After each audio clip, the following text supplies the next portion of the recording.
Hello. This is another episode of Yaps. I am Fadelessword. Most people use Fade or Fadeless. And yeah, I mean, I think this will be a shorter one, I think, anyways. Maybe not. I kind of tend to ramble sometimes, so I guess the last ones have been kind of long. But today's topic is actually one submitted by Slime. They go by that on Twitch, Twitter, Blue Sky, and other YouTube as well. And yeah, in the background, we're just gonna be playing some Spelunky. I haven't played this game in like forever, aside from like a little bit recently, so I'm not too good at it. But you know, it's just in the background. But yeah, so Slime's topic here is, what do you look forward to the most in a visual novel? And some specific points are the art, writing, gameplay, sound, for giving one design choice if the others are stronger. So, visual novels are a type of game, a genre of them I tend to play on stream every Friday. I got into them through, well, at least streaming them through Your Turn to Die. But I guess technically the first one I did on stream was, what's it called? Opus, if you'd consider that. But yeah. I tend to play a lot of visual novels, but I mostly look at like the genre. Like certain genres will appeal to me more. So it's not exactly I look forward to X and Y every time I play, because it kind of changes based on which visual novel I play, right? But in that like aspect, like, when I'm looking for, let's say I pick out like a mystery visual novel, I like to look for how they handle the different mystery aspects to it.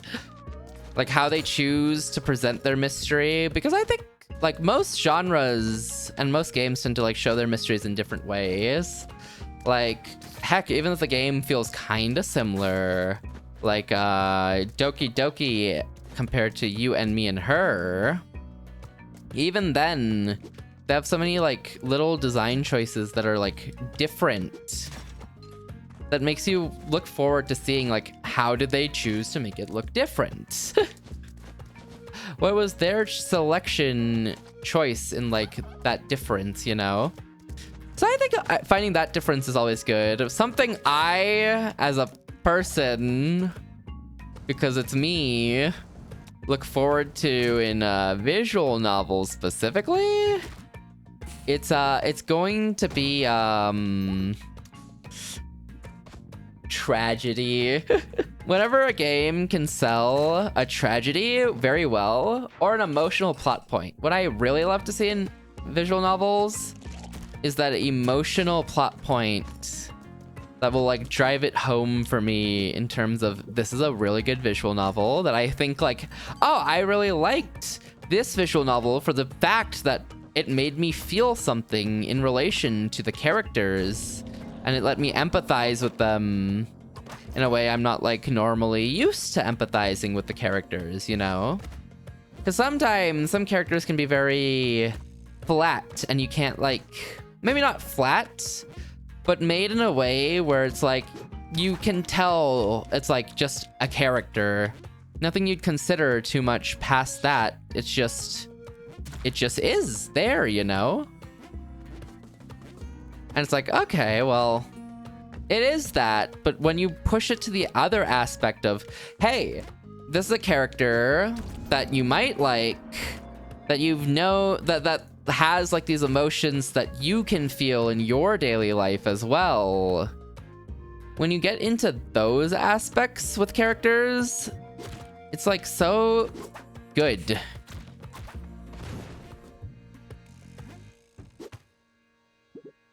One second.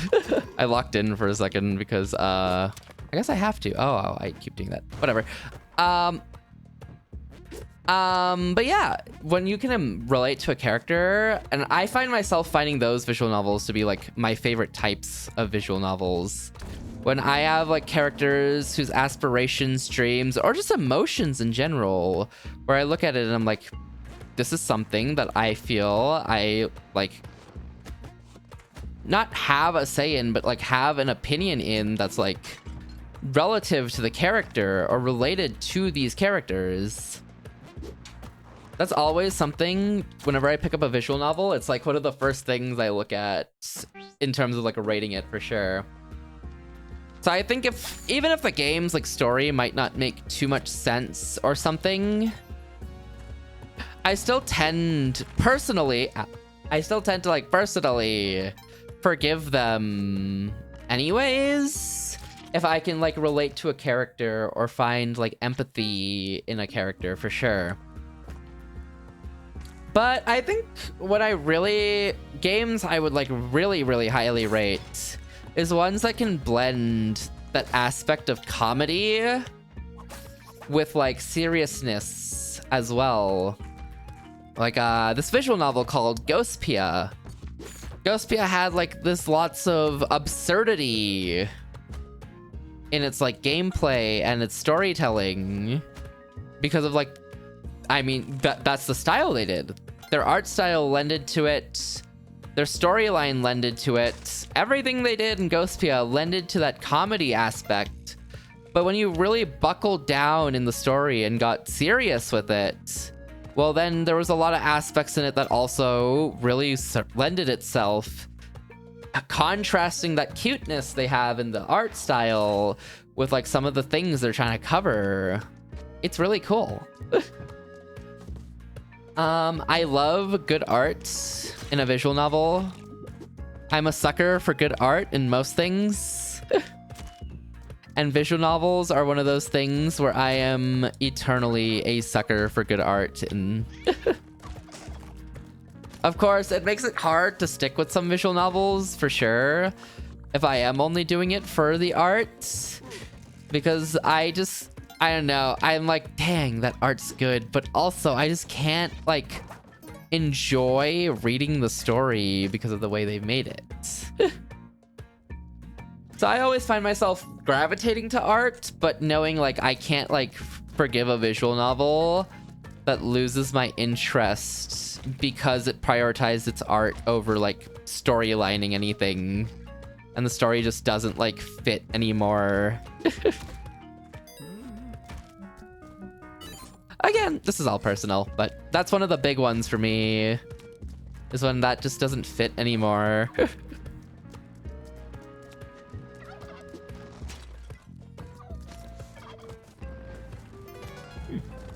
But yeah, gameplay. Visual novels aren't too strong in the gameplay aspects.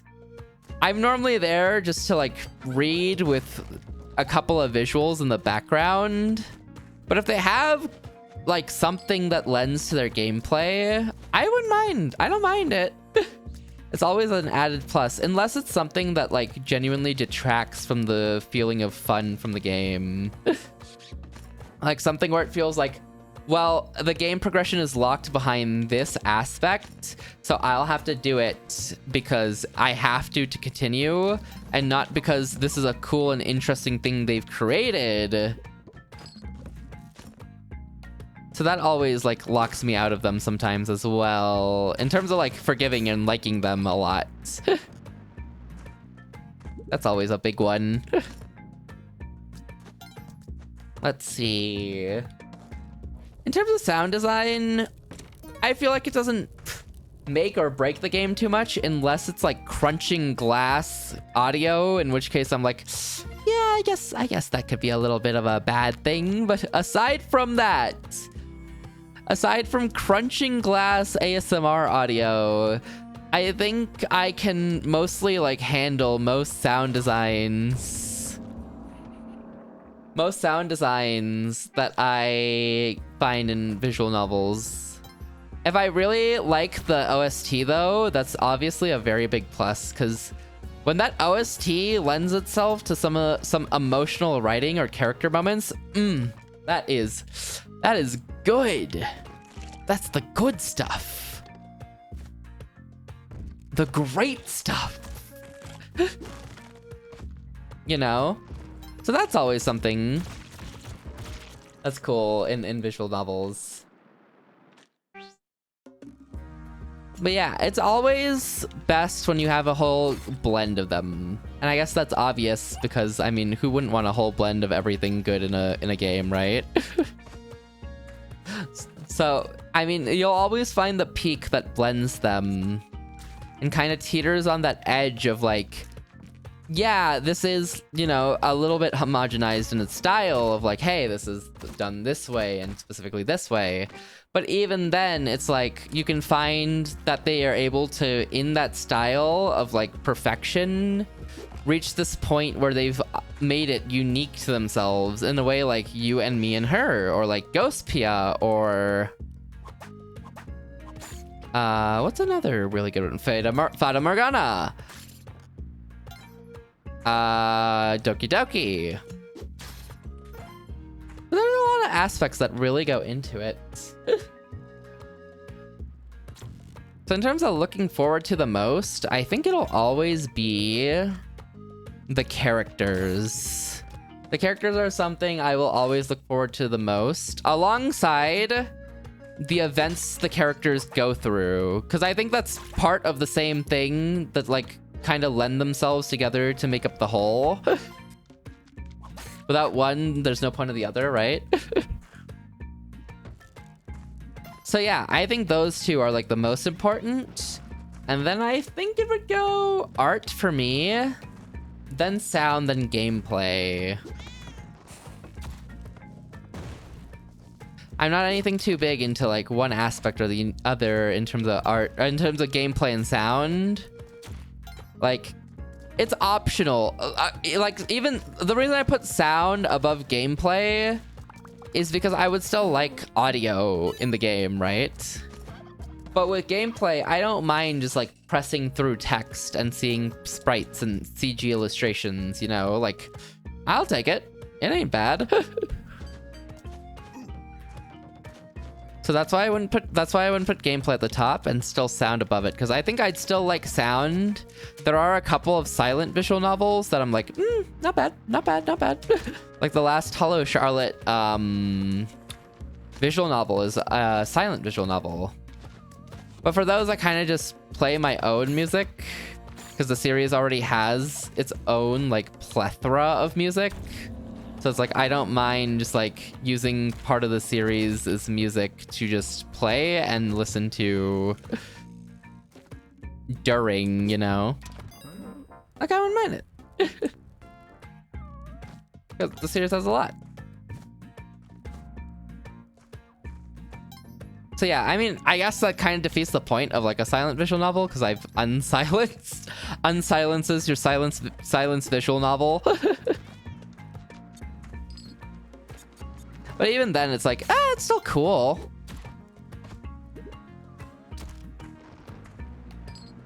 It's still a cool thing, you know? So yeah, I think it would go very much in that order for me personally.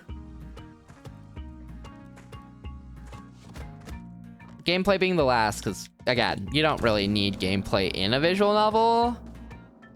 I think the most fun ones with gameplay I've found have been like very minor amounts of gameplay. So like, you'll pretty much just, it's like a walking sim, pretty much.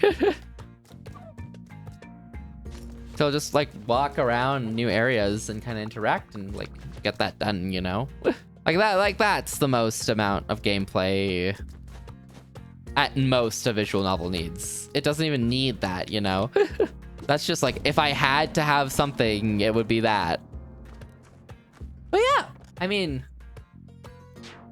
there's not too much in that landscape that I'm like, yeah, I look for this, this, and this. It's just kind of that aspect of like, I just want a really good story.